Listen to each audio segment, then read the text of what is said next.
quand j'ai dit que je ne fais pas de politique dans le sens où j'ai fait un choix de témoigner, d'écrire, d'aller partout. Donc voilà, c'est le choix que j'ai fait. Il est bon, il n'est pas bon, c'est mon choix. Je l'ai fait. Donc je n'ai pas été dans aucun parti, mais j'interviens dans tous les partis. Quand je suis invité, j'interviens partout. Hein. Il y a même des communistes qui m'ont invité, ça fait un mois, et il y a des gens du Rassemblement National, de Renaissance. Je pars pour témoigner, pour débattre, pour discuter. C'est le choix que j'ai fait. Possible, c'est pas le bon, mais je pense, je suis là à témoigner tous les jours, depuis 30 ans, et je vais continuer, c'est le choix que j'ai fait, mais je suis d'accord avec vous, il faut peser aussi pour être élu, pour avoir des bons députés, pour avoir des mouvements de... Mais c'est chacun le choix qu'il fait. Mais j'accepte votre critique, il n'y a pas de souci.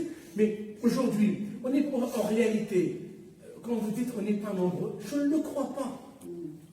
La peur doit changer de camp, tout simplement. Il faut dire, on a besoin d'un pouvoir, d'un gouvernement qui prend les décisions. Il faut qu'on voit. On voit qu'il y a quelque chose qui se passe. Il faut un déclic. Tant qu'il n'y a pas de déclic, c'est très compliqué. On a besoin d'un dirigeant. Il y a ce dirigeant, on a besoin d'un chef. On a besoin de quelqu'un, d'un intellectuel, d'un dirigeant qui peut mener la bataille. Il n'y en a aucun. C'est un constat aussi. Mais il ne faut pas perdre l'espoir parce qu'on est là. On ne cédera jamais. Donc la France est forte, c'est une grande république, mais il ne faut pas céder. On ne cédera jamais, mais ça viendra un jour qu'on sera là. Le gouvernement doit changer de camp, qu'on prend des décisions courageuses. Nos hommes politiques ne sont pas courageux. Voilà, c'est un constat. Ils ne sont pas courageux, de gauche comme de droite. Attendez, il y a une question. Il y a une faillite intellectuelle. Je vous donne un exemple. Moi, j'explique ça dans mon prochain livre que je vais sortir. C'est que pendant les années 50, 60, 70, il y avait des débats partout contre le totalitarisme soviétique. Il y avait des débats, des rassemblements contre ce qui s'est passé à Prague, un peu partout. Il y avait des milliers de livres. On ne peut pas dire des centaines de milliers de livres.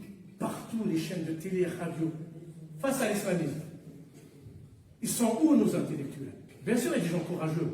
Bien sûr, ils sont courageux. Mais à chaque fois, ils sont menacés, ils sont contrôlés, ils sont sous protection policière.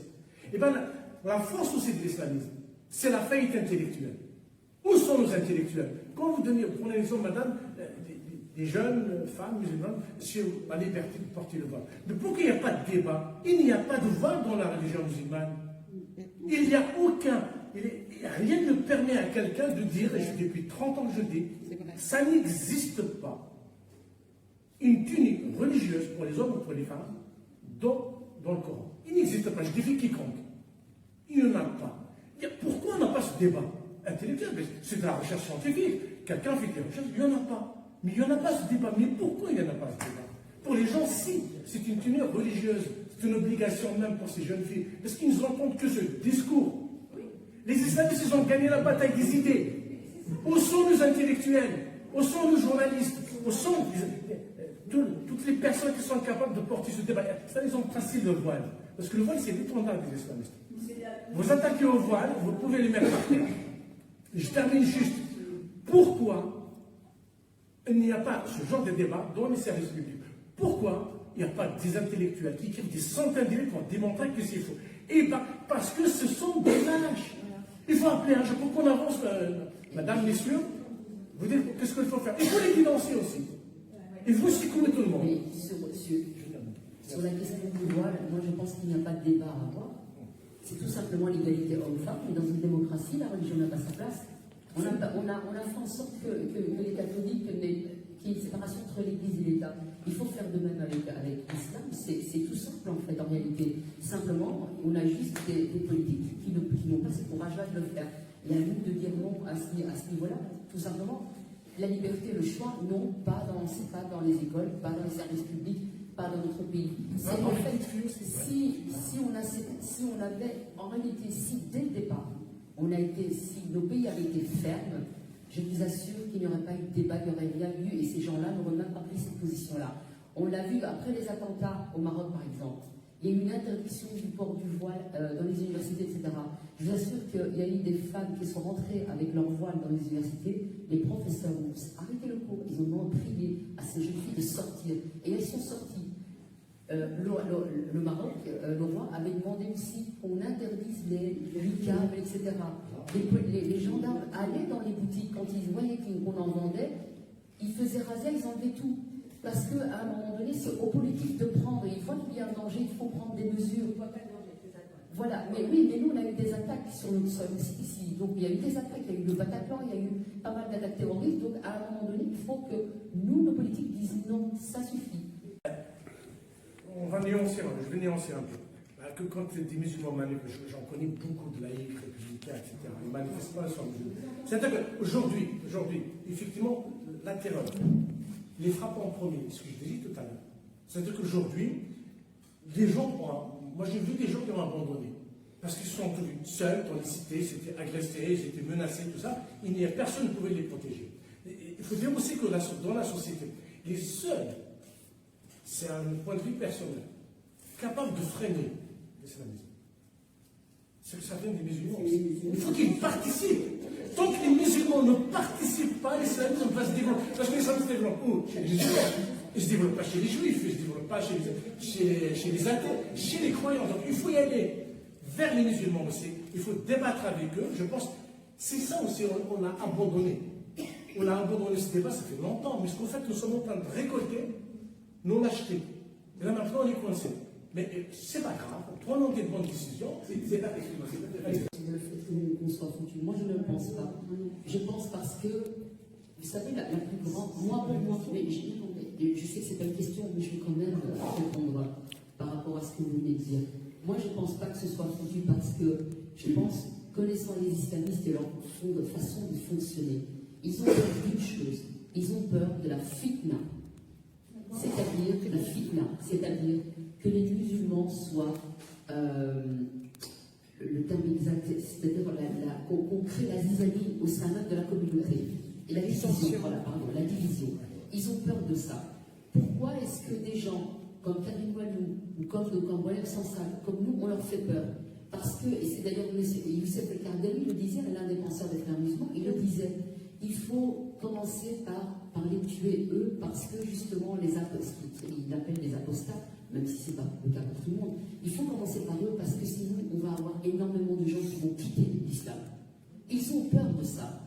Et le problème que nous avons, moi, je pense que si on donnait un peu plus de voix aux gens de la communauté qui se battent, parce qu'il y en a, Fatia, Boujalat, elle est brillante dans ses interventions et d'autres, parce qu'ils savent très bien que on va influencer les personnes de la communauté. Vous savez, moi, par exemple, à Bruxelles, pourtant, vous connaissez l'état de la Belgique. La Belgique, je commence à dire que c'est une catastrophe. Eh bien, depuis quelque temps, je vous assure que j'entends, j'ai des témoignages de personnes issues de la communauté musulmane qui m'écrivent pour me dire, on est d'accord avec toi, on te soutient, et là, je veux ouvrir ma bouche, je veux témoigner. Elle commence à le faire. Ça se fait petit à petit, parce que vous savez pourquoi? Parce que maintenant, ils entendent parler de moi à travers la France depuis que j'ai eu le prix du CRF. Ils ont suivi et ils m'ont contacté en me disant on est content, enfin quelqu'un en Belgique, etc. Parce que je me sentais seule. Donc il y a des gens qui pensent comme nous, mais il faut évidemment que notre parole arrive vers eux. Et pour ça, il faut parler et sans cesse être un peu partout dans les médias. Je parle aussi, par exemple, Karim, tu interviens aussi chez Beurre FM. BRFM, la radio qui est écoutée par des personnes issues de l'immigration maghrébine. C'est super important parce que même là, moi je t'ai entendu, tu n'as pas de langue de bois, tu n'as pas ce double de langage. Ce qu'il dit ici, il le dit là. Il faut le dire. Parce qu'à ce moment-là, je vous assure que les jeunes vont entendre. C'est pas suffisant, mais c'est déjà ça. Il faut commencer par quelque chose. Et après, il y a aussi tout le reste, évidemment. Je vais passer par d'autres. Oui, je suis entièrement d'accord avec toi dans le sens où il y a beaucoup de gens, des générations, je l'ai constaté, qu'ils ont cru que la liberté elle est éternelle, que la démocratie elle est éternelle, que la laïcité est éternelle, il ne faut pas se battre. Et c'était la fin des idéologies. En fait, je veux dire un peu sur la fin des idéologies. Après la chute du mur de Berlin, c'était la victoire de la démocratie libérale dans le monde. Il n'y a plus de bloc soviétique, c'était la fin. On a appelé la fin des idéologies. Donc il n'y a plus de débat. Et les islamistes ont profité, ou les décolonialistes, les Indiens, ils ont tous profité. Il n'y a plus de débat idéologique, c'est-à-dire que tout est permis. On peut tout faire. Mais en fait, non, il n'y a jamais eu la fin des idéologies. C'est une erreur monumentale qui a été commise par l'Occident. Ce n'est pas juste en France, dans le monde entier, je parle de l'Occident en général. Il n'y a plus de débat idéologique parce que la démocratie libérale a triomphé. Eh bien non, on a abandonné les islamistes, on a abandonné beaucoup de gens. Ils ont fait un long chemin. Aujourd'hui, on est en face. Il faut juste les affronter. Je peux dire aussi, les islamistes sont des lâches. Il n'y a pas plus lâche qu'un islamiste. Il n'y a pas plus lâche qu'un islamiste. Ils sont forts parce qu'on les laisse, on leur fait des concessions. Mais si vous montrez le vrai visage, s'il y a de l'autorité, et on dégage, il faut de l'autorité. C'est ce qui manque dans ce pays. Moi, je voulais faire une remarque. Je ne suis pas du tout de Paris. Moi, je suis une ancienne élue locale de Poitiers. Donc, je connais assez bien le milieu politique. Je suis une femme de droite, petite fille de résistant. Et à vous entendre, et si je rebondis sur ce que vous dites, une démocratie, c'est extrêmement fragile. Et la nôtre particulièrement, puisqu'elle est pénétrée par un islamo-gauchisme qui est rampant et qui n'est pas seulement à Paris, mais qui est malheureusement partout. Et je trouve que c'est très bien, je vais faire une synthèse en fin de compte de ce que j'ai entendu, avec humilité, mais néanmoins je vais le faire. C'est très bien les initiatives individuelles, mais malheureusement ça ne fonctionne pas. Il faut absolument pénétrer le milieu politique, que ça nous plaise ou non. Il va falloir qu'en 2027, ça change, parce qu'il y aura certainement des élections législatives, mais en 2027, c'est les municipales. Non, mais 27, c'est les élections présidentielles, et c'est à mon avis les plus importantes. Il va falloir changer de camp. Et monsieur, derrière, vous avez raison, je pense que, Karine, tu le sais, parce que je suis déjà ouverte à toi, il faut absolument que des gens comme toi, mais comme d'autres, comme nous, comme moi, il est fort probable que je le fasse, encore, on investisse les partis politiques. Que fait le LFI? J'ai des difficultés à les dire tellement ils sont ignobles. Eux, ils sont partout, ils fonctionnent en meute. Donc, dès qu'il y a quelque chose, ils sont là, ils sont extrêmement solidaires, ils fonctionnent, ils déroulent leur histoire. Nous, si on est de façon individuelle, on ne peut strictement rien faire. On se fait plaisir à nous-mêmes, madame, en n'allant pas acheter quelque chose à une femme qui est voilée, je suis d'accord, mais on se fait plaisir de façon individuelle et ça ne fonctionne pas. Et à la limite, ça peut faire, à mon avis, l'effet inverse. Donc je pense qu'il faut vraiment pénétrer les partis politiques. Je pense que certains ne demandent que ça. Je pense qu'il faut que des gens, comme fait madame très courageusement à Bagnolet, même si c'est peut-être plus difficile chez vous que moi en province, où j'habite Poitiers, c'est une ville de gauche, donc d'extrême gauche d'ailleurs. Donc je pense qu'il faut absolument investir les partis politiques et c'est comme ça qu'on est entendu. Parce que tu vois, Karine, on est entendu, on est reçu sur les plateaux parce qu'on a un regard politique, parce qu'on est député. Un député, on le reçoit, même un influenceur, on le reçoit, oui, mais de façon anecdotique, et il est moins reçu. Donc si on veut sauver notre pays, notre France, millénaire, je suis passionnée d'histoire, napoléonienne en plus, donc il faut absolument des gens qui aient le courage de s'engager et être résistants. C'est comme ça qu'on peut faire. Sinon, je suis désolée, je pense qu'on fera des petites réunions comme ça. C'est très bon ce que vous faites, mais à mon avis, je suis un peu pessimiste sur le sujet parce que les autres vont plus vite que nous, même si on n'a pas leur temps. Alors, moi, je vais vous dire une chose, c'est que toutes les initiatives sont à prendre. Que ce soit ce que madame fait, c'est montrer du courage aux autres, c'est qu'ils se taisent.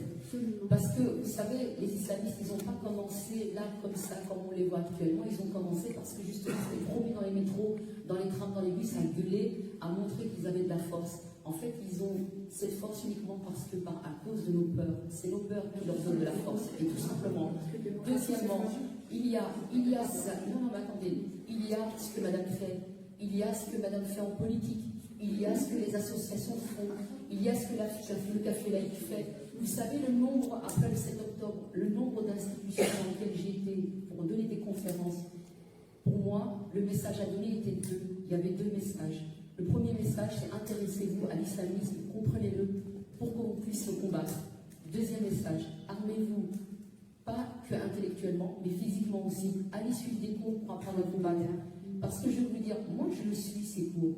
Et quand je suis dans les métros, dans les transports, je suis menacée de mort à plusieurs reprises, etc. Quand je vais dans les métros, quand je vais dans les... J'ai des regards. Ben, vous savez, moi je les regarde dans les yeux et je leur montre que je n'ai pas peur. Ben, finalement, ils finissent par baisser les yeux et par eux avancer. Parce que c'est la seule manière, si vous voulez, de reprendre C'est-à-dire que oui, on a 40 ans de retard parce qu'on n'a pas réagi. Mais maintenant, il est temps de réagir. Maintenant, c'est la résistance. Et puis, il y a le politique. C'est-à-dire que quand on a des gens qui sont capables de prendre la parole, qui sont capables de défendre, il faut qu'ils aillent en politique. On a, par exemple, on entend très souvent François-Xavier Bellamy, qui prend aussi une position courageuse. On a Thibault de Montbrial, qui est avocat, qui pourrait très bien être une personnalité politique. On a Karim Manoul, qui pourrait éventuellement être en politique. Il y a du potentiel. Le problème n'est pas qu'il y a un manque ou qu'on ne peut pas y arriver. Moi, je crois réellement que là, on rentre en résistance depuis quelque temps. Et il faut surtout mobiliser tout le monde. Et quand on voit, par exemple, le cas de Walem Sansal, c'est de dire à toutes les institutions, réunissons-nous tous ensemble, parce qu'on ne sera pas une institution à 40 tondus et 3 pelés, mais si on est toutes les associations laïques, tous unis pour défendre Walem Sansal, ça pèsera, parce qu'il n'y a rien à faire, les institutions pèsent. Je pense que c'est à tous les niveaux. Les frères, ils l'ont compris, ils l'ont fait. Nous, on doit surtout ne pas désespérer, se dire qu'on a compris depuis quelque temps, maintenant il va falloir mettre les bouchons doux. C'est clair qu'on manque encore des moyens, etc. Il faut se rassembler, il faut rassembler les moyens, mais il faut continuer la tête haute, il ne faut pas baisser les bras. Absolument. Tout d'abord, merci pour vos propositions déjà. Effectivement, je pense qu'il n'y a pas de petit combat, grand combat. Combattre le totalitarisme, toutes les initiatives sont bonnes. Il y a juste quelque chose que nous devons tous faire. Il faut quitter sa zone de confort. C'est ça. Quitter sa zone de confort, se battre partout, sur le plan politique, sur le plan médiatique, sur le plan, si vous voulez, dans la société civile, dans les syndicats, partout. Parce que la démocratie, ce n'est pas juste des partis politiques aussi. Il y a les syndicats, il y a la société civile, il y a le milieu de la presse, il y a les amis. C'est tout ça la démocratie. Malheureusement, quand les choses ne sont pas claires, on le voit. Ce plan politique, on se retrouve neutralisé. Donc, la force de la société civile, la force qu'on a, c'est de les bousculer. Effectivement, de faire émerger une nouvelle classe politique. C'est très difficile, le combat est très difficile. Mais le vrai combat, c'est celui de la clarté, celui des précisions et de la résistance. Et c'est ça que nous devons faire tous les jours. Et c'est ce mouvement qui doit monter, qui doit influer pour donner naissance à des candidats, à des maires, à des députés, à des sénateurs, tout ce que vous voulez. Moi, je reviens juste au point de débat. Je n'oublie pas, je suis venu ici pour parler de notre ami Walem Sansal. On ne l'oublie pas. C'est ça le combat aussi. C'est de défendre Walem Sansal. En défendant Walem Sansal, on défend tous les démocrates, tous les laïcs. On se bat contre le racisme, contre l'antisémitisme. Et c'est ça le combat. Donc, il faut le faire. Ça, c'est un point. On parle de la laïcité. L'école est attaquée. C'est le combat, il est là aussi.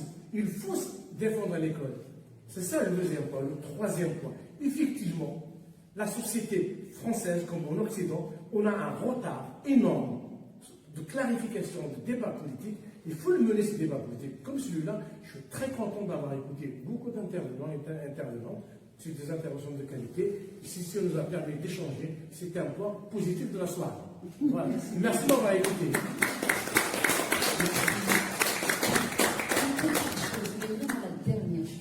Alors, déjà, je pense que les gens n'ont pas conscience que les impôts, c'est avec nos impôts que les chaînes publiques collaborent. Avec nous, c'est pas chaud. Donc, je pense qu'il faudrait quand même faire prendre conscience aux personnes que peut-être, je ne sais pas, peut-être à un moment, il faut lancer un mouvement de grève, je ne sais quoi, des impôts. Pas les impôts. Passer par le passé. Pour Walem Sansal, j'ai signé, diffusé autant que j'ai pu, par exemple, la pétition. Ça ne suffit pas. Est-ce qu'on décide là, maintenant, bientôt, d'aller organiser concrètement une manifestation devant l'ambassade d'Algérie? Qu'est-ce qu'on fait? Moi, ça fait des mois et des mois, quand je vais à des réunions, je dis, et pourquoi pas une manifestation devant l'AFP, devant Le Monde, devant l'IB, etc. Mais on a de près que si on est un autre... Oui, mais justement, vous avez des vous êtes affilié à des associations, il y a d'autres personnes ici dans la salle qui le sont, donc il faut qu'entre nous là, on puisse décider et organiser tout ça, et c'est ce que je proposais en début de séance, et c'est ce qu'il faut s'atteler à faire, appeler toutes les associations à se réunir. Donc ça, on va le faire. Deuxièmement, effectivement, la résistance, elle a commencé, Elle a commencé depuis un certain temps. Il faut continuer, il ne faut pas baisser les bras. Il faut y aller. Il faut continuer à aller informer. Parce qu'il y a beaucoup de gens, moi je l'ai beaucoup compris ici dans des conférences, beaucoup de gens qui étaient bloqués parce qu'ils avaient peur de l'étiquetage, extrême droite, etc. Et à partir du moment où on leur explique, et bien finalement, ils finissent par comprendre et par se détendre et se dire, ok, je prends le combat en main, en marche, pardon. Donc la résistance, elle est là, et il faut le faire. Vous savez, en 39-45, imaginez-vous à l'époque, il y avait des gens, d'ailleurs Marc m'a montré un super documentaire, et il y avait des gens effectivement déjà en 40, 42, regardez l'époque avec les nazis qui avaient envahi une partie de la France, etc. Si à ce moment-là les gens avaient dit c'était trop tard, etc., qu'il n'y avait pas eu ces groupes de résistants, est-ce qu'ils auraient gagné cette guerre? Avec évidemment aussi l'aide des Alliés. Mais n'oublions pas aussi quelque chose, on oublie l'Iran. L'Iran, vous avez des femmes et des hommes qui